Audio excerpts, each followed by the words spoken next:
मोक्ष को समझने के सफर में बहुत से लोग ईसा मसीह में विश्वास और व्यवस्था के कामों की अवधारणाओं से जूझते हैं। ये दोनों विषय हालांकि आपस में जुड़े हुए हैं, धार्मिकता की खोज में अक्सर अलग अलग लगते हैं। गलतियों के 2 अध्याय पद 16 इस अंतर को उजागर करता है, यह कहते हुए कि एक व्यक्ति व्यवस्था के कामों से नहीं बल्कि यीशु मसीह में विश्वास के द्वारा धर्मी ठहरता है। यह कथन पौलुस के इस आग्रह को दर्शाता है कि केवल व्यवस्था के पालन के बजाय विश्वास ही मोक्ष की आधारशिला है। व्यवस्था के काम मूसा की व्यवस्था में निर्धारित आज्ञाओं और रस्मों को संदर्भित करते हैं। इसमें कई तरह के अभ्यास शामिल हैं जो यहूदी धार्मिक जीवन का अभिन्न अंग थे। हालांकि अक्सर भ्रम तब पैदा होता है जब लोग इन कार्यों को मोक्ष के मार्ग के साथ जोड़ देते हैं। ईसाई धर्म के सार को समझने के लिए इस अंतर को समझना महत्वपूर्ण है। पौलुस की शिक्षाएं विशेष रूप से रोमियों के 3 अध्याय पद 27 से 28 में आगे स्पष्ट करती हैं कि विश्वास के नियम से घमंड दूर हो जाता है, कामों से नहीं। यह अंतर मानवीय प्रयासों से अधिक अनुग्रह के महत्व को रेखांकित करता है। ऐसे युग में जहां नियमों और रस्मों को आध्यात्मिक धार्मिकता का आधार माना जाता था, विश्वास में यह बदलाव क्रांतिकारी था। इसलिए ईसा मसीह में विश्वास कर्म आधारित धार्मिकता से अनुग्रह केंद्रित विश्वास प्रणाली में एक बदलाव का प्रतिनिधित्व करता है। सिनाई पर्वत पर मूसा को दी गई मूसा की व्यवस्था यहूदी धार्मिक परंपरा का आधार बनाती है।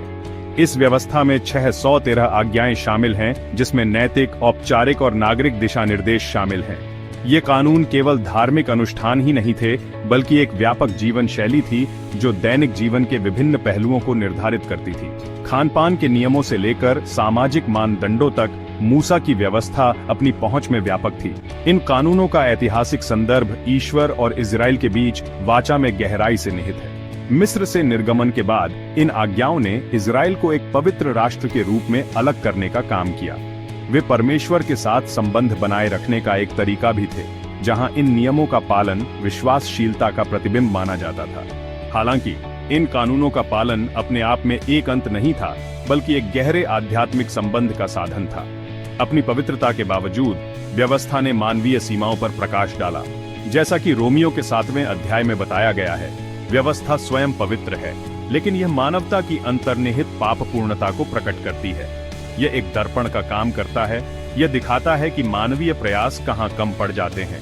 इस अपर्याप्तता के लिए धार्मिकता के लिए एक अलग दृष्टिकोण की आवश्यकता थी, जो पूरी तरह से मानवीय क्षमता पर नहीं, बल्कि दिव्य अनुग्रह पर निर्भर हो। व्यवस्था से विश्वास में संक्रमण को समझने के लिए धर्म ग्रंथों में मसीह की भूमिका महत्वपूर्ण है। मसीह का आना पुराने नियम में किए गए वादों की पूर्ति का प्रतीक है। यीशु ने व्यवस्था को पूरी तरह से मूर्त रूप दिया, फिर भी उनका संदेश अनुग्रह और सच्चाई का था। अपने जीवन, मृत्यु और पुनरुत्थान के माध्यम से मसीह ने परमेश्वर तक पहुंचने का एक नया मार्ग प्रदान किया। व्यवस्था की कठोरता के माध्यम से नहीं, बल्कि विश्वास की स्वतंत्रता के माध्यम से। ईसा मसीह में विश्वास केवल बौद्धिक सहमति नहीं है, बल्कि उनके छुटकारे के काम में एक परिवर्तनकारी विश्वास है। यह विश्वास व्यवस्था की सीमाओं को पार करता है, विश्वासियों को परमेश्वर के साथ सीधा संबंध प्रदान करता है।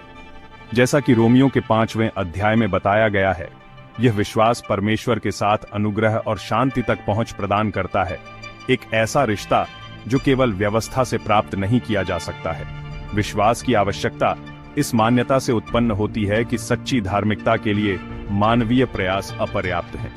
धर्म ग्रंथ इस बात पर जोर देते हैं कि यीशु ने व्यवस्था को समाप्त नहीं किया, बल्कि उसे पूरा किया, जैसा कि मत्ती के 5वें अध्याय 17वें पद में कहा गया है। यह पूर्ति, पूर्णता और एक नई वाचा की शुरुआत का प्रतीक है। इसलिए विश्वास वह माध्यम बन जाता है जिसके द्वारा विश्वासी इस नई वाचा में भाग लेते हैं, उस धार्मिकता का अनुभव करते हैं जो परमेश्वर से आती है, कामों से नहीं बल्कि अनुग्रह से। भाग 4, मुख्य विचार। 3, प्रेरितों के दृष्टिकोण से व्यवस्था और मसीह को समझना।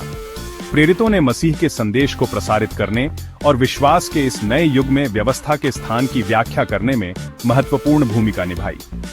प्रेरितों के काम और पत्रियों में हम सुसमाचार के मुक्तिदायक संदेश के साथ व्यवस्था के प्रति सम्मान को संतुलित करने के उनके प्रयासों को देखते हैं। यरूशलेम परिषद, जैसा कि प्रेरितों के काम के 15वें अध्याय में वर्णित है, एक प्रमुख उदाहरण है।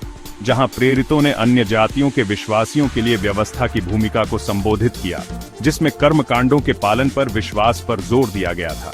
पौलुस विशेष रूप से विश्वास द्वारा धर्मी ठहराए जाने के सिद्धांत की व्याख्या करने में महत्वपूर्ण भूमिका निभाई थी। उनके पत्र, जैसे कि गलतियों और रोमियों को लिखे गए पत्र, बार बार इस बात पर जोर देते हैं कि ईसा मसीह में विश्वास व्यवस्था से बढ़कर है। उदाहरण के लिए रोमियों के 4 अध्याय में पौलुस ने अब्राहम के विश्वास का हवाला दिया है, जिसे धार्मिकता के रूप में श्रेय दिया जाता है, एक अवधारणा जो व्यवस्था से पहले की है। यह दर्शाता है कि विश्वास हमेशा से ही परमेश्वर की योजना का केंद्र रहा है। प्रेरितों का दृष्टिकोण व्यवस्था के मूल्य को कम नहीं करता है, बल्कि इसे विश्वास के संदर्भ में रखता है। व्यवस्था को एक शिक्षक के रूप में देखा जाता है जो मसीह की ओर ले जाता है, जैसा कि गलतियों के 3 अध्याय 24वें पद में कहा गया है, विश्वासियों को उसके माध्यम से दिए गए अनुग्रह को अपनाने के लिए तैयार करता है। प्रेरितों की शिक्षाएं इस बात की पुष्टि करती हैं कि जहां व्यवस्था पाप को प्रकट करती है, वहीं ईसा मसीह में विश्वास के द्वारा ही व्यक्ति सच्ची धार्मिकता और आध्यात्मिक स्वतंत्रता प्राप्त करता है। भाग 5 निष्कर्ष। ईसा मसीह में विश्वास के द्वारा धार्मिकता बनाम कर्मों द्वारा औचित्य। मोक्ष को समझने की पराकाष्ठा व्यवस्था पर निर्भरता से अधिक ईसा मसीह में विश्वास की श्रेष्ठता को पहचानने में निहित है। कर्मों द्वारा औचित्य एक मानव केंद्रित दृष्टिकोण को दर्शाता है, जहां नियमों का पालन सर्वोपरि है। हालांकि नया नियम सिखाता है कि सच्ची धार्मिकता एक उपहार है जो यीशु मसीह में विश्वास के माध्यम से प्राप्त होता है।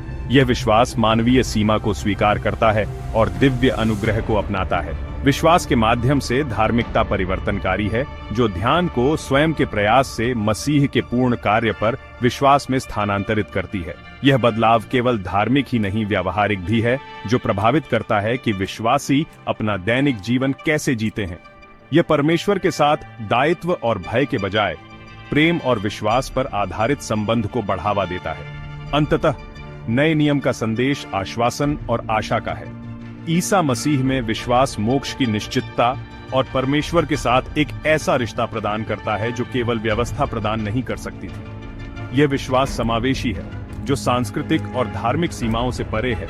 सभी को उस अनुग्रह और शांति में भाग लेने के लिए आमंत्रित करता है जो यीशु मसीह के माध्यम से आती है। सुसमाचार का ऐसा गहरा सत्य है, विश्वास के माध्यम से धार्मिकता एक उपहार जो स्वतंत्र रूप से दिया जाता है और खुशी से प्राप्त किया जाता है।